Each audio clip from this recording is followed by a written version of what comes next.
Hi, my name is Kush, and welcome into Gree and Newborn. Today, we'll be talking pencils.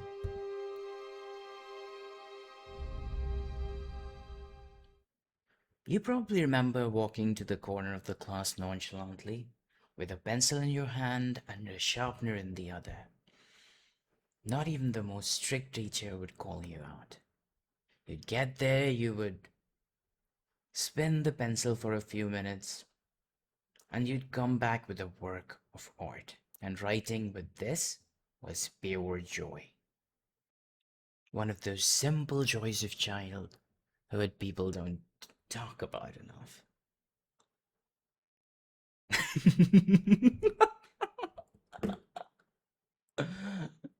I know, but you get the point. So, but the thing is, this kind of sharpened pencil had one purpose back then, and it was to write more often than not.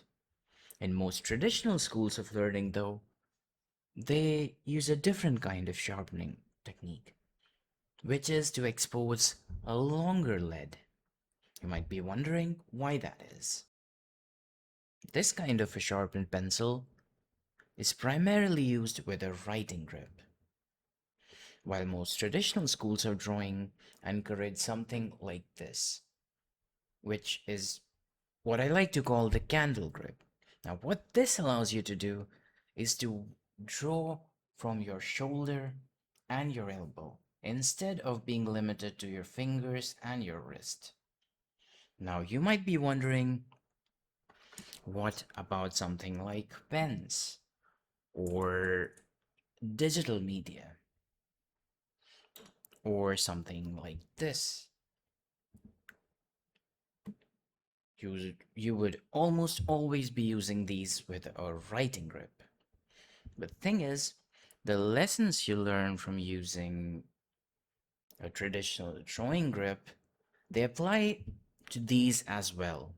But to get used to it and break old habits of the writing grip, it's good to get started and to get used to this kind of a grip.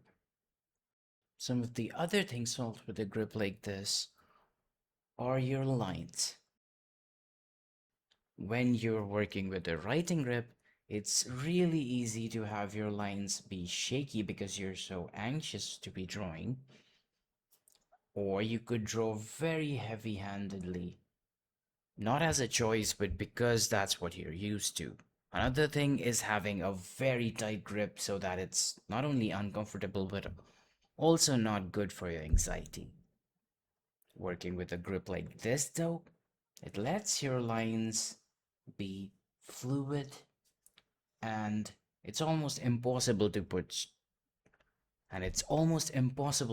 too much weight on it because the lead will probably break. So I haven't done this on camera before, but let me show you how I sharpen this. For this, you can work with a razor blade or a scalpel, but what I like to use are these paper cutting knives. Not only do they sound amazing, warning by the way, but they're pretty safe. If you're doing something like this for the first time though, make sure to have adult supervision if you're not one. Another thing I would be using is sandpaper to finely tune the pencil. So without further ado, let me get started. So what you want to do is take thin slices off, carefully, making sure you don't get too deep, otherwise you're gonna carve into the lead, which would not only make it weaker but oddly shaped as well. In the beginning, it's common to break a few of these when you start getting used to this kind of a grip. And that is perfectly fine.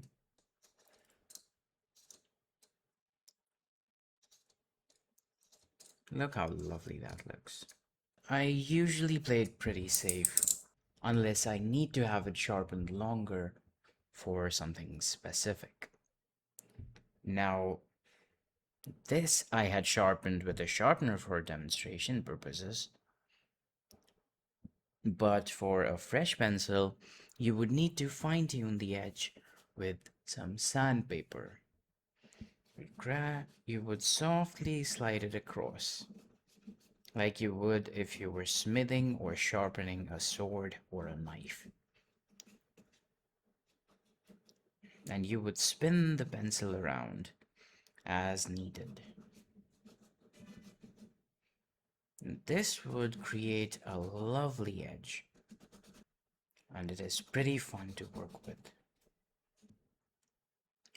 And look how sharp it is already. Can you see it? I the camera is pretty far away, so I can't tell if it's visible, but it is so sharp. You can also do this for coloring pencils, by the way. So you get the idea. Something like this would let you work with a candle grip like this. And look how fluid it is. And let me tell you, but once you get used to it, starting with the writing grip just won't be the same. Lastly, I just want to make it clear that there's nothing wrong with the writing grip. In fact, even when you start working with the candle grip, or if you're working vertically or in traditional schools of art, it is perfectly fine to switch to the writing grip when you need detail or when it's needed. But when you start a drawing, it's really good to work with something like this. And let me tell you, working with your elbow and your shoulder, that's a really good habit to have. A writing grip trains you to draw from your fingers primarily, and that is very limiting. Let me talk about the supplies a little bit. You can do this with graphite pencils. You can do this with the color pencils. And you can also do this with charcoal pencils. Like I mentioned before, you can use a scalpel, a razor blade, or I like to use a paper cutting knife. I would encourage you to use something which is most importantly safe and easy to handle. And lastly, you can get a sandpaper board which you would be using for years. Me, I was able to find a couple of sheets of sandpaper on Amazon very easily, and they were not expensive in the slightest. So give it a shot and see how it works for you. For me, it changed my style of drawing entirely. If you found this helpful, be sure to like and sub because YouTube can sometimes suck at recommending these things to people. So I hope you have a lovely day and I'll see you next time.